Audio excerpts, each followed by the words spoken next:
Another tactics session, and like the first one, the commentary has been made a long time after I did the tactics. Position 1. This seemed like an easy one. The key things to notice is the situation on the d-file and the unfortunate position of the rook on e2. One needs to be careful though, the knight must threaten the rook on e2 from the right square in order for the tactic to work. I first thought about going with the knight to f4, but it does not work because of the reply rook d2. The other option, 20 knight c3, is a much stronger move since the knight forks both the queen and the rook. If now 21 rook d2, then knight takes d1 and black wins material since both the line 22 rook takes d6, rook takes d6, and the line starting with either 22 rook e takes d1 and 22 rook c takes d1 are doomed to fail for white. After thinking about the position for a bit over 3 minutes, I found the right move and played 20 knight c3. The puzzle continued with the move 21 queen e1, which meant that I needed to reply with the knight fork knight takes e2 check, which won the exchange. Position 2. When you count the material, you will notice that black has 2 pawns more after 27 knight g takes f2. Because the tactic starts with the move 27 knight g takes f2, it must allow white either to win more material than he or she has lost, or allow white to checkmate black. The latter option does not seem to be possible since all the white pieces are too far away from the enemy king. Therefore it is much more likely that the point is to get some material gain. I think there are 2 main possibilities for the first move, and those moves are 28 bishop takes e2 and 28 knight takes f2. Let's examine the move 28 bishop takes e2 first. After white takes the rook, white is up 3 points. The problem is that black continues with 28 knight takes d3 and the material is even at that point. Therefore there might be something better, because usually in these tactics puzzles, the side you are making moves with ends up in a winning position. There are probably some positions where the point is to save a hopeless position by drawing it, but this is not one of them. Let's examine the move 28 knight takes f2 now. After that, white is basically up a pawn. Not only that, but white still attacks the rook on e2, and because of that black has no time to play a move like 28 knight takes f2. The continuation, rook takes f2, rook takes f2, knight takes f2, king takes f2 leaves white having a bishop for 2 pawns. It would be likely a winning position for white, but maybe there is something better for black in case he or she does not take back on f2, but instead goes for the line 28 rook takes e3. After the rook captures the pawn, then the material is even. How then white should continue after 28 rook takes e3? Since the bishop on f3 is under attack, white should go for the line 29 bishop takes e4, and now if rook takes e4, then knight takes e4 and white is up the exchange.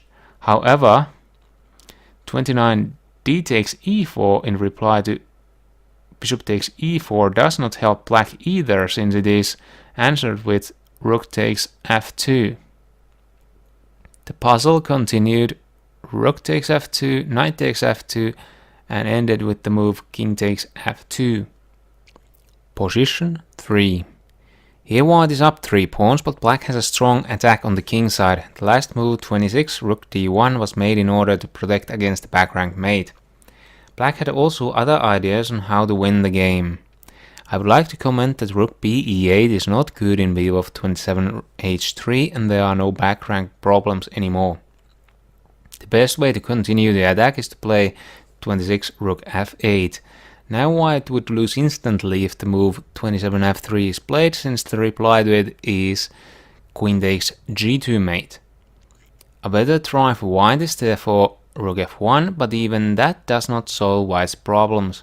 The right idea is to then take the pawn on f2 with a rook, but it is very important to take the pawn with the right rook. Taking the pawn on f2 with the rook on f8 would fail the puzzle, since there is no good continuation after 28 rook and takes f2.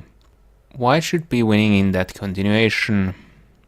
The correct capture then is 27 rook e takes f2, because in that line black has two checkmate threats, queen takes g2 mate and rook takes f1 mate. White then needs to play rook takes f2, which is the only way to prevent mate next move. The way the forced checkmate starts with 28 queen b1 check, and there are now two possible lines. White either plays the immediate rook f1 and black checkmates with either rook takes f1 mate or queen takes f1 mate, or white delays the mate a move longer with 29 rook queen d1, queen takes d1 check, and then rook f1, rook takes f1 mate, or queen takes f1 mate. I found the right first move, 26 rook f8, but it was replied with 27 queen d5. This defense changed the second move for black. Now rook e takes f2 no longer works, but luckily for black, rook f takes f2 does. The puzzle continued with g3, and now black has a critical decision to make. The two moves that come into mind are 28 rook takes h2 and 28 rook g2 check. The idea behind rook takes h2 is to remove the defender of g3 so that queen takes g3 could be played. Taking on h2 is a bit too slow, and white can probably survive by replying with queen f5. Unfortunately, when I tried to solve the puzzle, I went for the move 28 rook takes h2 and failed the puzzle. I kept working on the puzzle and eventually solved it. 28 rook g2 check is a more forceful move, and it does a better job of limiting white's options to hold on. If now queen takes g2, rook takes g2 check, king takes g2, black can play queen c2 check followed by queen takes d1, and black will end up having a queen for a rook and two pawns. The line 28 rook g2 check, king h1, rook takes h2 check, king g1, queen takes g3 check would end the game much quicker. If king instead goes to f1 after a rook g2 check, then 29 rook ef2 check, king e1, queen e8 check, queen e5, rook e2 check, and black wins easily. Position 4. The material is even. Black has more space and white is on the defensive, but the last move, 12 bishop g4, was a blunder. The problem for black is that the bishop is only protected with the knight. The bishop only pins the knight effectively if the knight moves to g5, h4, e5 or d2, because to all of those moves black can reply by playing 13 knight takes e2 check and black wins easily. The problem is that white can play 13 knight takes d4 and white wins material no matter what. Bishop takes e2 fails to knight takes e2 and white is up a piece. E takes d4 fails because of the continuation. Bishop takes g4 check, knight takes g4, queen takes g4 check, and white will end up a piece ahead. This was clearly the easiest puzzle so far. Position 5. White is a pawn ahead in the position due to the last move 17 f takes g6, but the white bishop on g5 is hanging.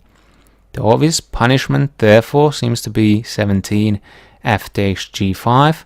I did play it, and the puzzle continued with 18 g takes h7 check, which was the only reasonable try for white. White's idea was that if black replies with 18 king takes h7, he or she would continue with 19 e5 check and probably continue with 20 e6 and have a protected passed pawn. Black does not need to take on h7, but can instead play 18 king h8 first and only later take the pawn on h7. Well, after the move knight e5 has been played, since there are no discovered checks at that point. I did play 18 king h8 when I solved this puzzle, and it was the last move needed for the solution. Position 6. Here the material is even. One thing that immediately comes to mind is that the last move 13 g6 weakened the long diagonal in a way that allows the double attack 14 queen d4, where the queen attacks both of the undefended pieces, the rook on h8 and the bishop on g4. I did end up playing the correct move 14 queen d4, and the puzzle continued with 14 bishop takes f3, which meant that I needed to make the move 15 queen takes h8 in order to solve the puzzle. Position 7. This was another easy looking one. 57 rook f7 check is the obvious first move, as it wins the bishop on f8. Reasonably quickly I made the move 57 rook f7 check, which was replied with 57 king e4. It would be too hasty to just take the bishop on f8. It is much better to check with the knight on f6 first, so that the pawn on d5 is protected with the knight. When I tried to solve this, I made the hasty rook takes f8 and failed the puzzle. A moment later I found the correct move 58 knight f6 check, and when the king moved to d4, I then played rook takes f8, which was the last move in the puzzle. Position 8. Quick count of the material reveals that black is up a pawn. After spending about 5 minutes, I found the very simple solution 25 rook c2, which wins material as the queen and the bishop are both under attack and the rook is defended with the bishop on e4. The puzzle continued with 26 queen b3, which threatens to take the pawn on f7 with a check, so I stopped here and considered on taking on e5 before I take the bishop on e2. I also ended up playing 26 knight takes e5, and it turned out to be the correct idea. The puzzle continued with 27 bishop takes e5, after which I took the bishop on e2. The puzzle did not end there either. It then continued with 28 queen takes b6, which threatens to move 29 rook d8, and white should be winning if that happened. I thought about the position a bit longer and saw that 28 knight d5 defends against all white's threats. A bit surprisingly, the puzzle did not end there either. The next move that appeared to the board was 29 queen b8 check, which is answered with queen takes b8, as it is the only legal move. That was the last move, and I'm not sure why the puzzle included that last check, as it does not really add any problems for black. Position 9. White is up 2 pawns, but black is on the driver's seat. The last move 19 bishop takes c4 invites the reply 19 knight e5, where the knight attacks both the undefended bishop on c4 and the pinned knight on f3. As it seemed like the right move, and because I could not find anything better, I went for the knight fork, after which the bishop retreated to e2. I had also seen the reply to that retreat, and that was rook takes e2. The idea was then to play knight takes f3 check and win the queen. The puzzle did not continue with queen takes e2, however, but with 21 knight takes e5. It was easily dealt with by taking the knight with the rook on e8. Taking with the e2 rook does not obviously work, since there white could play queen takes g4. Position 10. White's last move, 31 bishop takes e5, seems to win a pawn at first glance, but because this position appears in a puzzle, it was a blunder. It should be quite easy to see that both 31 f takes e5 and 31 rook takes e5 fail, the former due to the reply queen takes d5 check, and the latter due to the continuation 32 rook takes e5 f takes e5 queen takes d5 check. Or so I thought anyway, but I thought about this position about 10 minutes and then saw that the best move is indeed to play 31 rook takes e5, and that is what I played. It was replied with 32 rook takes e5, but this is the moment that I deviated from the line I previously mentioned. I did not play the immediate 32 f takes e5, but instead made an intermediate move 32 knight f4, which saved the knight while attacking the white queen, which gave time to play f takes e5 on the following move. However, the puzzle continued with 33 rook c5 in reply to knight f4, which tries to be a tricky move. Now black should not take the queen, but instead the rook, and black will end up having a knight for a pawn. If black would take the queen immediately, then the game would continue rook takes c6, rook takes c6, rook takes d3, and white would end up having an extra pawn. I did find the correct move and ended this puzzle session with a success and the highest tactics rating that I have ever had at lichess.org, and that was 2148. Thank you all for watching. Until next time, bye bye.